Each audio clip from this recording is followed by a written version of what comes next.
Good morning students. Welcome to the digital classes of Lal Bagh Girls Intermediate College. This is Ma'am Spring and this class of mine is for class 11 and class 12 both. Students, in the previous video of mine, I've told you about the figures of speech, and in continuation with that video, I'm going to tell you about the other figures of speech which are there in your syllabus. So let's quickly revise that what we have done in our previous video. We have done simile, and the definition of simile says a simile is a phrase that does comparison between two different things and shows a common quality between them. It uses the words of comparison, which includes like, as, so as, etc. Metaphor is a figure of speech in which something is spoken as being something else, though it is not that something else, and the words of comparisons are not used in it. The next figure of speech we had done was the personification, and personification is the assigning of human qualities to non-humans, and personification is a literary device that gives human-like characteristics to non-human entities. Now we are going to start with the other figure of speech, which is oxymoron.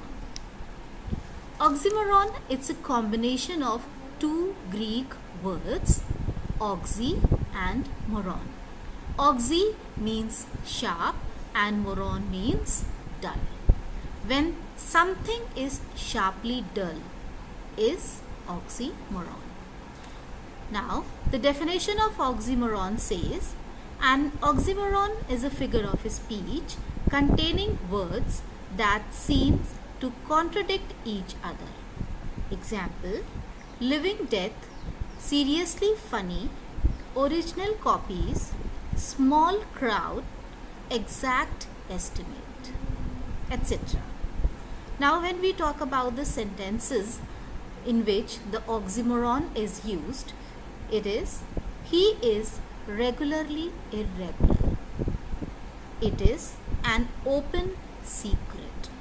Life is bitter sweet. And having nothing, he had all.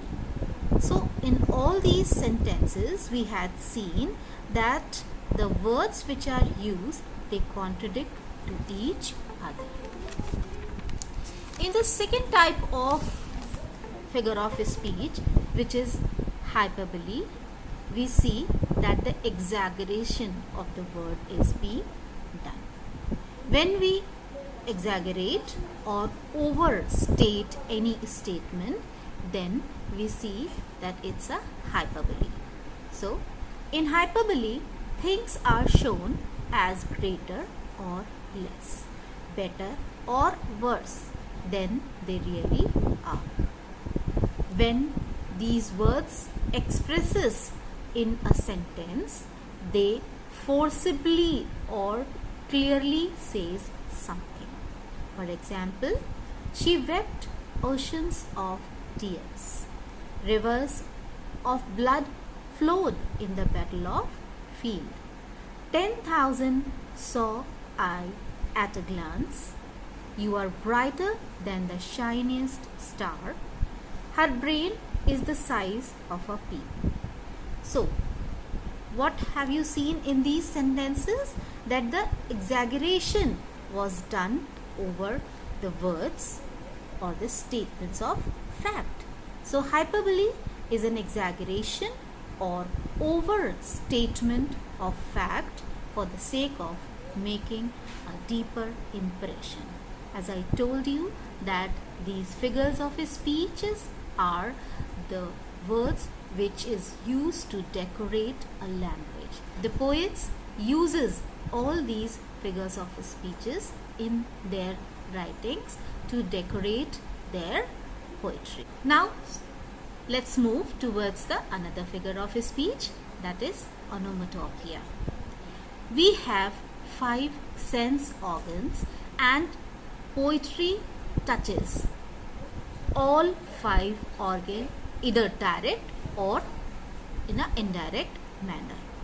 When poetry touches your auditory sense, then it is onomatopoeia. In this figure of speech, the sound suggests the sense of meaning. Anything you experience of sound, like the buzzing bee flew away. The large dog said, bow wow. So, in these sentences, we see that a noise or a sound is coming out of the sentences. So, there are a number of sounds which we usually come across. If you find any sound in poetry, no doubt they will be onomatopoeia.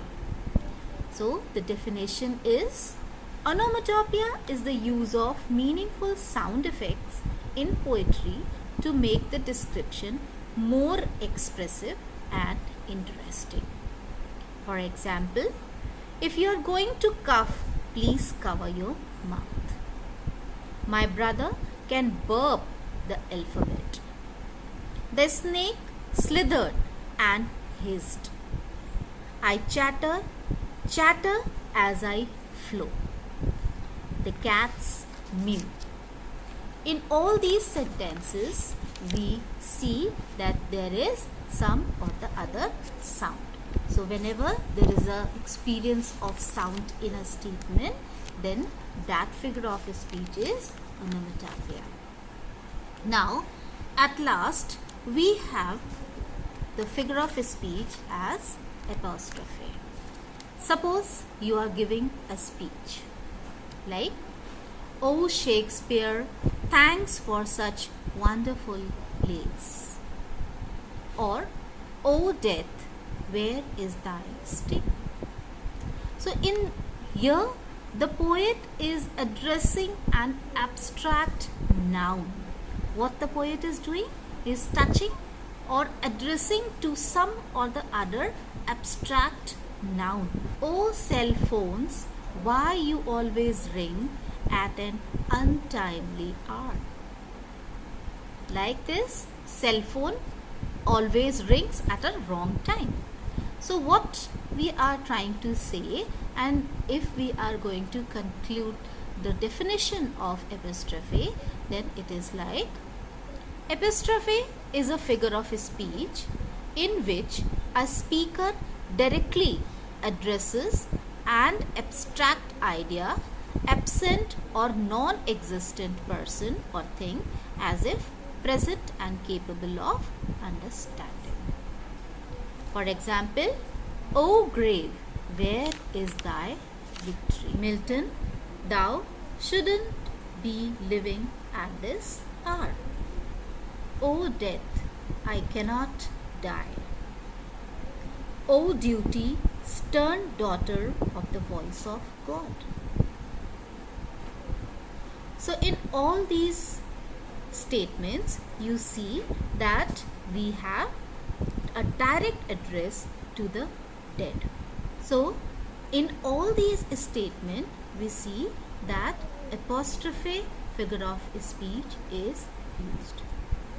Just to remember that whenever we are using apostrophe speech, an exclamation mark is placed in the sentence. So it would be easy for you to recognize that which figure of speech is this.